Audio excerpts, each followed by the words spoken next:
what it's all about. The whole purpose of going through all of this stuff for humanity, all the thousands of years of trials, tribulations, previous pole shifts, all of that was to take ourselves through this exercise, to move from third through fourth and eventually into fifth density. That's what this has all been about. It's all been a school. Okay? And we all volunteered. None of you were taken from a ship, thrown out the window and said, make it, figure it out. It's not how it happens. You know, and I wish it were, because then we'd have some other excuses. Okay? But we don't. That's what this is about.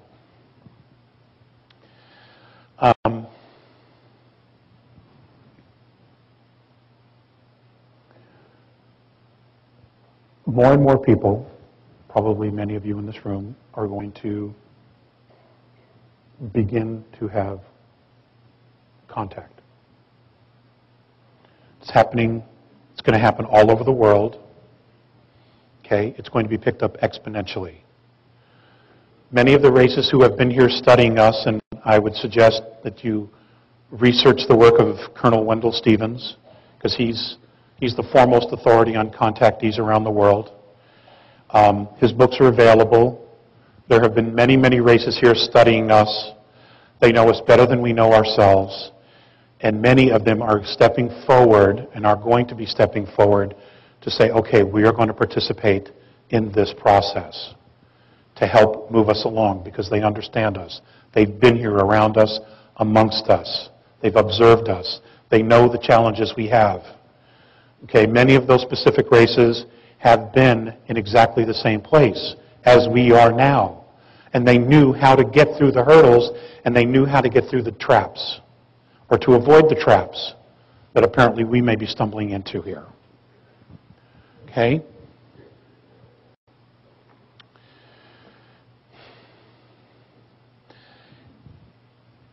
Again,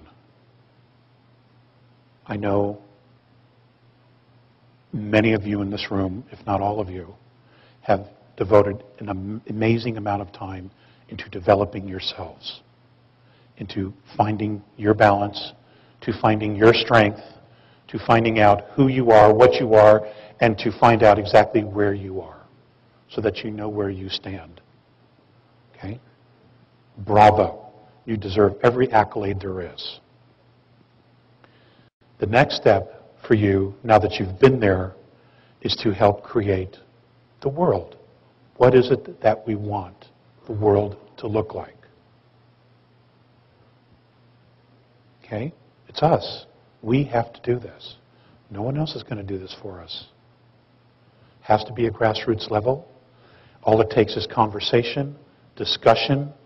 You know, if you put out the intention, I need to know about this information, and you put it out and you keep putting it out, even if it's just for 10 seconds a day, you will draw that information, that knowledge to you. The right people will come to you. The opportunities will come to you. You have to trust that. I'm learning to trust that. Because I'm a guy, I still overanalyze everything. Okay? But my wife is kicking my ass in that direction and making sure I get that. And I love you for it. Okay? This is all about us. We have drawn this entire experience to ourselves, so we need to own it. And the faster we own it, the more empowered we will become about the process. The more it'll make sense to us, the more intelligent we can discuss it. And as this process begins, people around you you'll find yourself in a position of leadership. Okay? You will find yourself being the teachers. There was a great line in Sterling Allen's presentation, quote, where he said, if you're one step ahead of the world, you're a genius. If you're 2 steps ahead, you're a crackpot. Okay? It was a great line. So I borrowed it. We've all been crackpots. Okay? Soon we're going to be geniuses. But that's when the real work begins. Okay, and the idea is to try to get everybody else up to speed. Do what you can. Just do what you can. Don't overextend yourself to the point where you can't keep yourself centered and balanced. You have to keep yourself centered and balanced. Okay? It's not necessary for you to save the world or to want to save the world. If you become the example, it will reflect and other people will get it around you. And the tide is definitely changing. The frequency is changing. Again, I want to put this out there one more time. If you had 2 years left to live on Earth, what would you do with your life? What would you do? Just think about that. What would you do? What would you do differently? If you wouldn't do anything, bravo, you're there. But if you would do something differently, what would you do? What would make you happy?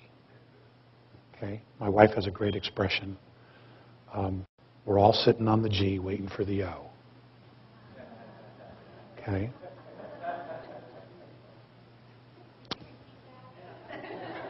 Okay? My wife, Audra, has a great saying, and it's we're all sitting on the G waiting for the O.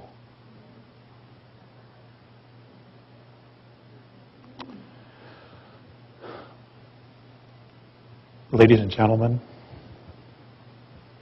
you are my brothers and my sisters. I love you. I am honored by you. I want you to know that I have done the very best I could to represent us. I've had my stuff to deal with as well. I have my own challenges to deal with as well. Okay? But ultimately, in the end, I have absolute faith in us. The world is not going to end, but it is going to change, and it has to. And it's going to change for the better, but we need to be the driving force of that change. Humanity has to be the driving force of that change, not government. Okay? Do not ever, ever surrender your freedoms or liberties to government. It's too self-serving, and it doesn't create anything but laws that restrict our freedoms. You know, you can't possibly need any more examples of that. Okay? We have what, 10 minutes? 8 minutes? 5 minutes? Does somebody do we want to do some questions? Is that a yes? Okay. Okay. True to our spirit. I'm curious about what's going on, and what do they say about what's going on with the Middle East? I'm sorry, what? The Middle East. Same thing that's always gone on in the Middle East. They're watching it. It's all a play. It's all a drama. Okay? It's all about control. It's all about creating war. It's all about distracting us and creating a space of fear. That's what it's about. Because if we're all in a space of fear, we are not creating in a space of love.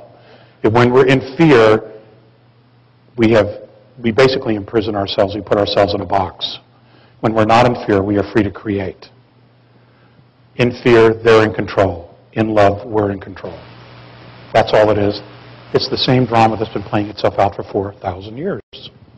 It's the same thing.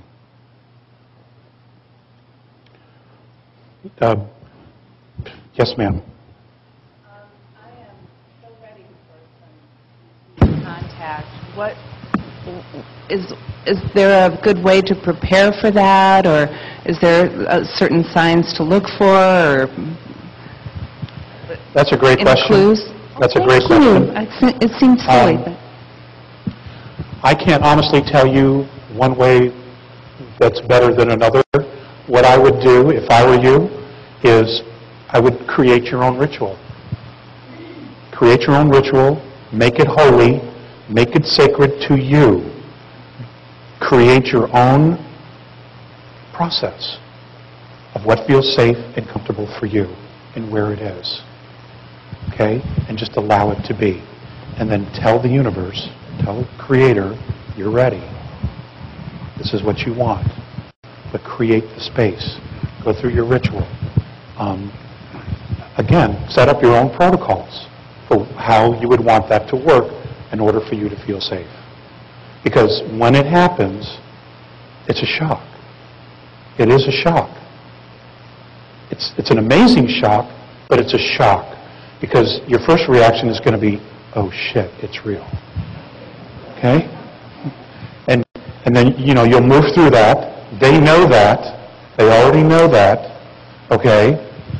And then just go with the flow. That would be my suggestion. Everybody would do something differently. That would be my suggestion for you. Create your own protocols. Okay? And make them sacred. Ma'am with the blue and the white sweater. If you've felt like you've had quite a bit of different type of visitation over your lifetime, I've never really looked into it or reported it anywhere, and particularly like with one child in a bassinet when I woke up and they came in through the windows and I couldn't move, and wondering where or who would be the best place to go to find out what's going on with this, and are we supposed to use it somehow? I'm just looking for the resources to follow through. Gosh, I don't know anyone specifically that I would feel comfortable recommending you to. It sounds like you know it's there, but you don't have total recall of it, but you know it's there. So it sounds like you need somebody to help move you, somebody that you would feel safe with that would move you through a regression, put you into a safe space in a process of unlocking those experiences. Can I ask you, do you have Native American in your background? No, I've always felt closely attuned to them. I'm native Alaskan, but I'm Irish and Italian in my lineage. Okay. But it's not so much that I don't remember, I do. It's wondering how to expand the knowledge of whatever is going on that we're maybe supposed to get. That's all.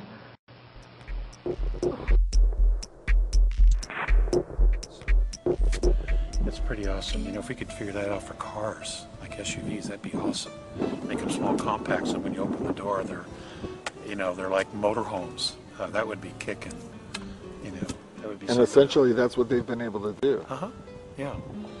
They can live in them, and they have labs. They have areas where they can grow food. They have water.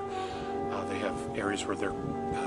Some of the ships in the earlier years during the contacts with Visayas, there were parts of the ship that he was on at the time where as they were moving through different areas, they would pick up life forms and study them, and then they would document them, and then as they were flying back, they would replace the life forms. But this is after they had studied them, had pulled some DNA from them, had taken a holographic camera, so they knew everything about their evolution and their respiratory cycles, their reproduction cycles, all of that. Once they had all that documentation, then they would put the animals or insects back where they found them, and that's kind of how it's all done. It's pretty awesome stuff, And tell me about coming back. Coming back is essentially exactly the same as going on board. And your feelings coming back from last time? My feelings from coming back last time? Yeah. It was too short. It's almost always too short. But, gosh,